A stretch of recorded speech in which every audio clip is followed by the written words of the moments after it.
about the next topic. Next topic is spread spectrum. For the spread spectrum, we can first let's talk that why spread spectrum is necessary, because most of the wireless communication uses the various bandwidth, various channels for the either we talk about the assignment techniques of the channel that it can be either fixed assignment or dynamic assignment.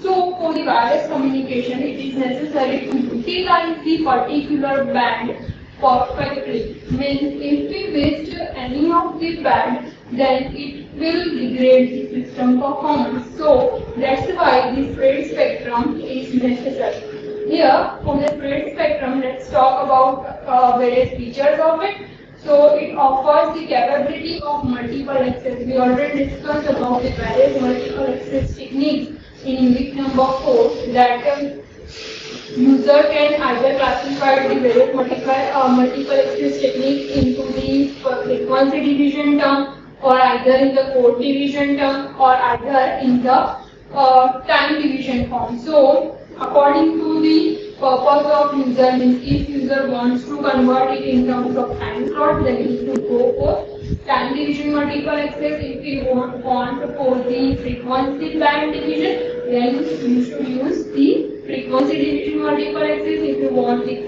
particular coded data for single user, then you should go for the DN sequence coding, PDMA technique. So by spread spectrum, the capability to access the multiple access is possible. Now, if many users share the same set of resources or same set of channels, then obviously it offers the higher channel capacity. If the channel capacity is higher, then obviously if any of the signal is get distorted, then it will be recover from that. So it offers the last immunity to distortion. So this is the three main feature for spread spectrum: capability to multiple access. Either you can go for the FDMA or TDMA or CDMA. Next is higher channel capacity, because many number of users share the same set of channel or same set of bandwidth. Obviously, if the capacity is increased, it offers the immunity to the distortion. So these are the features for the spread spectrum. Now let's talk about the various conditions that can be followed for spread spectrum. So first condition for it is modulated signal bandwidth is larger than the baseband signal. If you want to use the spread spectrum, then you should consider this criteria first, that the modulated signal bandwidth should larger than the baseband signal.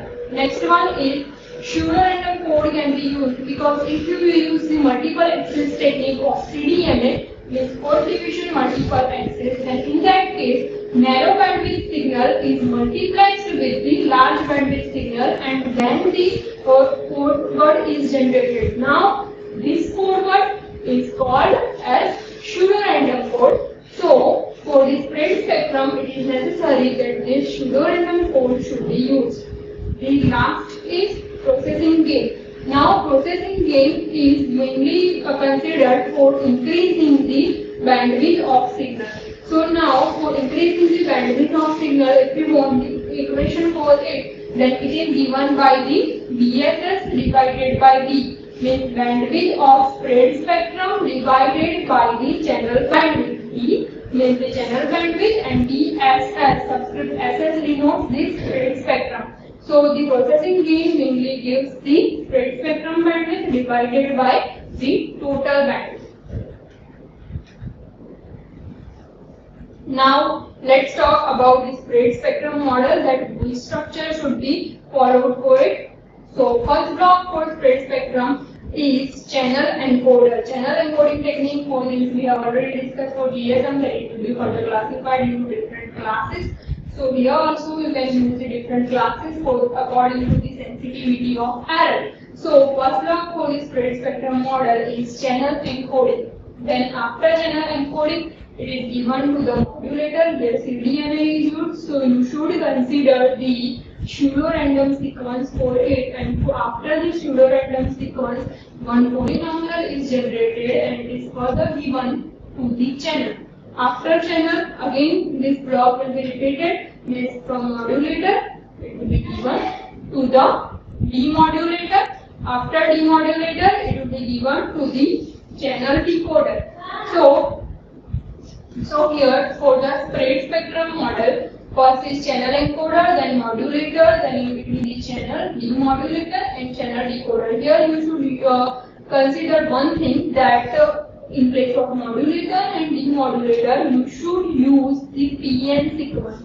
Why PN sequence? Because spread spectrum offers the multiple axes, and for multiple axes of code division, multiple axes, you should generate one pseudo-random sequence because one code should be generated, and this code gives the encryption to the data. So that's why here the PN generator is there, and this PN generator will be given to the modulator. Okay. So same thing should happen over here also. Here again the demodulator and PN generator will be given to the demodulator. So this is the model that can be used for the spread spectrum. Next is classification of spread spectrum. There can be two techniques that can be used for spread spectrum.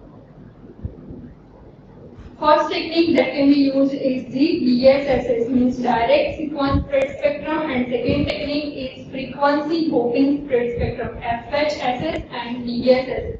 So for the DSSS, it provides secure communication, jamming resistance and hiding of signal can be possible because it can be generated by multiplexing the narrow bandwidth signal with the large bandwidth signal, and then PN sequence is generated. While in case of the frequency hopping, according to the rate of hopping, means if the hopping rate is less than the bandwidth signal, then it can be slow hopping, and if the bandwidth of signal is, if the hopping rate is larger than the bandwidth of signal, then it can be fast frequency hopping. In case of frequency hopping, we can say that the short acquisition time is there, while in case of the DSSS, it uses the larger amount of acquisition time. So this is the limitation for the direct sequence spread spectrum. Also in case of DSSS, because of the use of the multiple access technique CDMA, in case of CDMA we already discussed that there is the problem of near-far effect.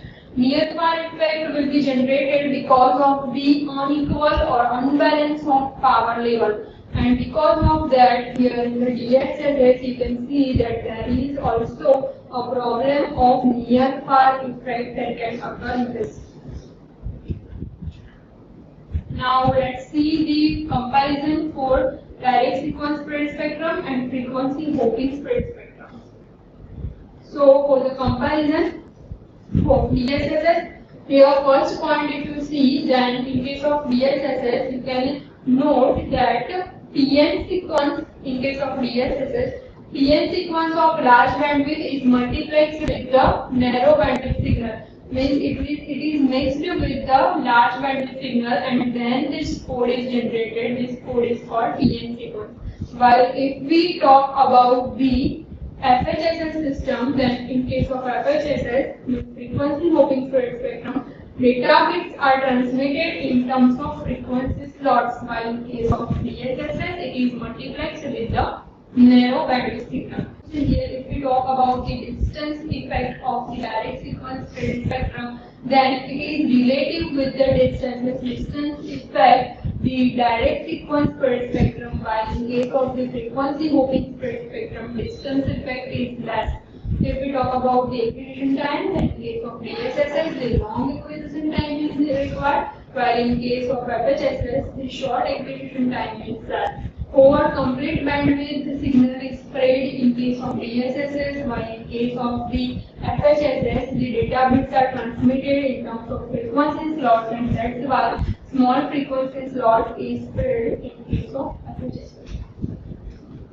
Now, let's see about CDMA, because in case of CDMA, the code division multiple axis IS 95 means Interim Standard 95. This is the third generation standard, and for this third generation standard, DSSS technique is used. So So for the DSSS, the PN sequence are used, and the PN sequences are classified into the three major categories. First one is the Walsh code. Walsh code has total 64 number of bits. Here it is divided into the two categories, uplink and downlink. So for the Morse code, if it is used for uplink, then it can be used for the modulation purpose, and if it can be used for the downlink, then it will be divided for the different number of users. Means if we use it from base station to mobile station, then many number of users can use this Morse code. If we talk about the long PN code, means long pseudo random sequence, so it has total 42 number of bits. If it is used for the coupling means from mobile station to base station, then it can be used for identifying the mobile station from the complete service area. And if it can be used for the scrambling, then it can be used for the downlink purpose. It can be used from base station to mobile station or to the forward channel.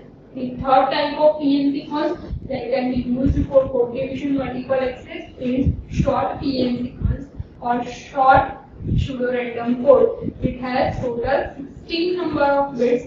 It can be used to identify the base station. For the downlink and for the uplink, the extra signal robustness will be provided. Means there is no system of flexibility can be provided if you use the short pseudo random sequence. So according to the user requirement, you should either choose the Walsh code 64 or long PN sequence or short PN sequence. So in the next further session, we will discuss about the architecture of CDMA and about the number of channels used for it. For this session, if you have any doubt or queries, you can ask me on my email ID. Thank you for watching.